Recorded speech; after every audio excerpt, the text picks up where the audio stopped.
नमस्कार, मी डॉक्टर श्रद्धा सबनीस। आज एक विषय जो प्रत्येक जोडप्यानी ऐकायला हवा बेबी प्लॅन करण्यासाठी। बहुतेक जोडपे काय करतात की कॉन्ट्रासेप्शन बंद करतात आणि मग ट्राय करायला सुरुवात करतात आणि मग कन्सीव्ह झालं की पहिल्या व्हिजिटला येतात। पण प्रेग्नन्सी प्लॅनिंगसाठी हे ट्राय केल्यावर सुरू होत नाही, ती आधी सुरू व्हायला पाहिजे। का? कारण बाळाचा सगळ्यात महत्त्वाचा विकास हा पहिले 4 ते 6 आठवड्यात होतो। मेंदू, हृदय, मणका हे सगळं तयार होतं। अशा वेळी बहुतेक स्त्रियांना माहितीही नसतं की त्या प्रेग्नंट आहेत आणि म्हणूनच कन्सीव्ह करण्याआधी शरीर तयार करणं अत्यंत गरजेचं आहे।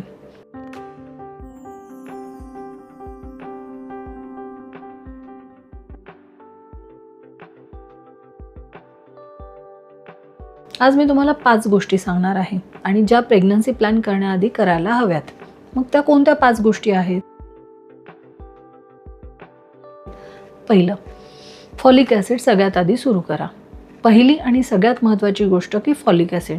मग फॉलिक ॲसिड काय आहे? फॉलिक ॲसिड हे एक विटॅमिन आहे, विटॅमिन B9, जे बाळाच्या मेंदू आणि मणक्याच्या विकासासाठी हे अत्यंत गरजेचं आहे। मग फॉलिक ॲसिड कमी असेल तर मग न्यूरल ट्यूब डिफेक्ट म्हणजे बाळाच्या मणक्यातला दोष होण्याचा धोका असतो आणि म्हणूनच सगळ्यात महत्त्वाचं आहे की फॉलिक ॲसिडची टॅबलेट ही कन्सीव्ह करण्याच्या किमान 3 महिने आधी तरी सुरू करायला पाहिजे। कन्सीव्ह झाल्यानंतर सुरू केलं तर सगळ्यात क्रिटिकल डेव्हलपमेंट पिरियड निघून गेलेला असतो आणि मग किती घ्यायची? 500 मायक्रोग्रॅम ही रोज। मग ही एक टॅबलेट स्वरूपात सहज मिळते आणि सोबत आपण डाएटमधून म्हणजे पालक आहे, डाळ आहे, मटकी, राजमा, शेंगदाणे असे बरेच पदार्थ आहे की त्यामध्ये फॉलिक ॲसिडचा सप्लिमेंट असतो आणि फक्त डाएट पुरेसं नाही म्हणून आपल्याला सप्लिमेंटची गरज असते। मग बेबी प्लॅन करायचा आहे तर आजपासून फॉलिक ॲसिड सुरू करा। दुसरी गोष्ट म्हणजे काही बेसिक ब्लड टेस्ट ज्या कन्सीव्ह करण्याआधी करायला पाहिजे। त्यात सगळ्यात महत्त्वाचं म्हणजे थायरॉईडची टेस्ट। आपण मागच्या व्हिडिओमध्ये बघितलं की अनकंट्रोल थायरॉईडमुळे गर्भपात होऊ शकतो आणि बाळाच्या विकासावरही परिणाम होतो। सो कन्सीव्ह करण्याआधी थायरॉईड हे नॉर्मल असणं गरजेचं आहे। नॉर्मल थायरॉईडचं टार्गेट प्रेग्नन्सीमध्ये प्रत्येक ट्रायमिस्टरनुसार वेगळं वेगळं असतं। ब्लड शुगर लेवल जेव्हा अनडायग्नोज डायबिटीज किंवा मग प्री डायबेटिक हे जेव्हा प्रेग्नन्सीमध्ये कॉम्प्लिकेशन वाढवतात, त्यामुळे आपल्याला HbA1c जे आपले 3 महिन्याखालची शुगर दाखवते ही एक सिंपल टेस्ट आहे आणि ते करणं गरजेचं आहे। हिमोग्लोबिन, भारतातल्या बहुतेक स्त्रियांना ॲनिमिया म्हणजे रक्ताची कमतरता असते आणि प्रेग्नन्सीमध्ये त्याची डिमांड खूप वाढते, म्हणून आधी हिमोग्लोबिन नॉर्मल रेंजमध्ये म्हणजे 11 पेक्षा जास्त असणं महत्त्वाचं आहे। ब्लड ग्रुप, RH फॅक्टर, जो तुमचा आणि तुमच्या हजबंडचा ब्लड ग्रुप विशेषतः RH फॅक्टर, मग तो पॉझिटिव्ह आहे का निगेटिव्ह आहे हे माहिती असणं आवश्यक आहे। कारण जर RH निगेटिव्ह प्रेग्नन्सी असेल तर प्रिकॉशन घ्यायला पाहिजे। आता रुबेला हाही एक महत्त्वाचा विषय आहे। ही एक व्हायरस आहे आणि प्रेग्नन्सीमध्ये रुबेला इन्फेक्शन झालं तर बाळाला गंभीर जन्मदोष होऊ शकतो। सो रक्त तपासणीमध्ये IgG पॉझिटिव्ह असेल म्हणजे तुम्हाला इम्युनिटी आहे आणि निगेटिव्ह असेल तर आपल्याला वॅक्सिनेशन करणं आवश्यक आहे आणि वॅक्सिनेशननंतर 3 महिने आपल्याला कन्सीव्ह करता येत नाही। यासोबतच काही सिरोलॉजीच्या टेस्ट असतात आणि ब्लड ग्रुप हे इम्पॉर्टंट आहे। हे सगळे टेस्ट एकाच वेळी करणं आवश्यक आहे।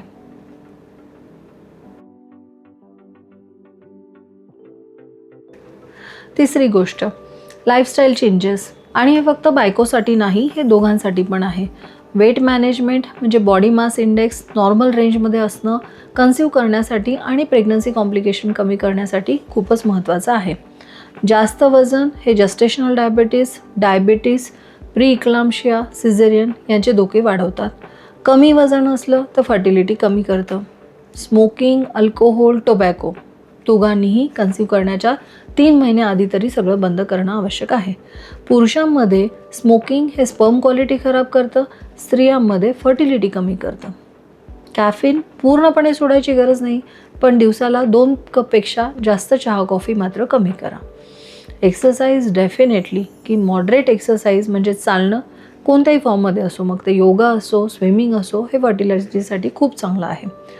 एक्स्ट्रीम एक्सरसाइज जसं मॅरेथॉन ट्रेनिंग, हेवी क्रॉसफिट हे पण ओव्युलेशन बिघडू शकतं। स्ट्रेस मॅनेजमेंट हे सांगायला खूप सोपं आहे पण करायला डेफिनेटली कठीण आहे, पण क्रोनिक स्ट्रेस हा कॉर्टिसोल वाढवतो आणि जो ओव्युलेशन बिघडू शकतो. म्हणून प्रेग्नन्सीमध्ये प्लॅनिंग फेजमध्ये जितका स्ट्रेस कमी करता येईल तितका करा.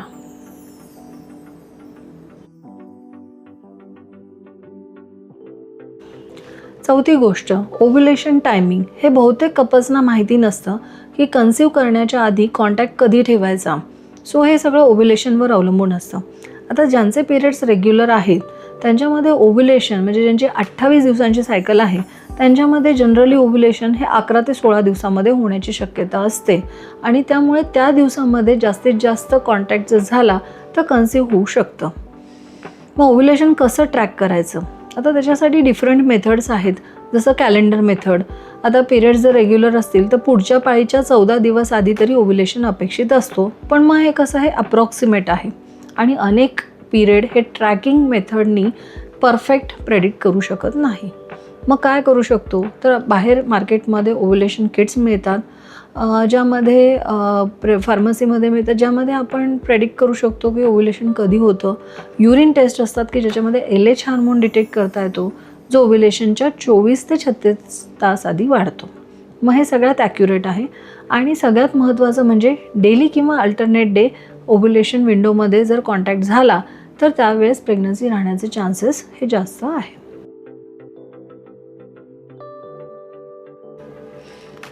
सो पाचवी सगळ्यात महत्त्वाची गोष्ट काय आहे की प्री कन्सेप्शनल व्हिजिट. स्त्रीरोग तज्ज्ञांकडे आपण केव्हा जातो? प्रेग्नन्सी झाल्यानंतर किंवा आपली जेव्हा युरिन टेस्ट पॉझिटिव्ह येते तेव्हा. हे सगळ्यांना माहिती आहे की टेस्ट पॉझिटिव्ह आली की डॉक्टरांकडे जायचं.